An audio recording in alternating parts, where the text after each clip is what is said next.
After the Dawn Age, Westeros stood in quiet mystery, a land ruled only by the children of the forest and the giants. But change was coming. From the far south of Essos, across a land bridge that no longer exists, came a new people. Their arrival would ignite centuries of war and forever reshape the face of Westeros. This was the coming of the first men. According to the best accounts of the Citadel, the first men crossed into Westeros 8 to 12,000 years ago. They came through what is now called the Arm of Dorne, a strip of land that once connected Westeros to Essos. It was not yet broken into islands. Why they left their homelands is unknown. But they came in great numbers, bringing bronze swords, cattle, and horses. At first they entered Dorne, but over generations they spread northward. Songs and legends say they crossed Westeros swiftly, reaching even the frozen lands beyond the Neck within years. In truth, it must have taken centuries.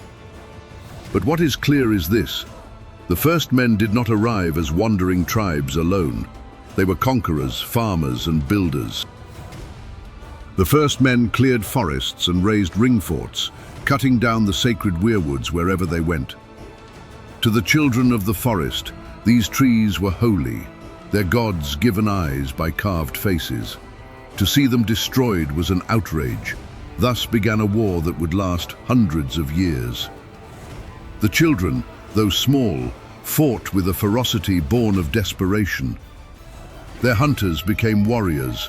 Their green seers called on direwolves, mammoths, serpents, snow bears, and even great eagles to fight for them. The first men, with bronze blades and armored horses, clashed against these ancient powers. For centuries, neither side triumphed. The children had the forests and their secret arts, but the first men had numbers and strength.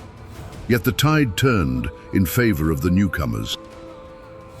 Legends say that in desperation, the children gathered their green seers at Moat Cailin and unleashed a great magic.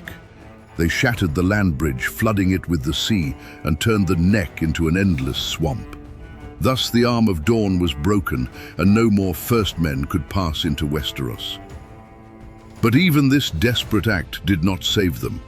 By then, the first men were already across the land in vast numbers. The war raged on, with forests burning and peoples dying. Many maesters doubt the story of the Greenseer's magic.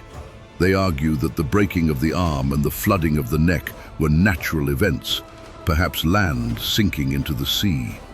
Indeed, similar catastrophes occurred elsewhere, such as Pike in the Iron Islands, where whole stretches of land fell into the sea. Whether natural or magical, the effect was the same. The children could not hold back the tide of mankind. At last, both races saw the truth.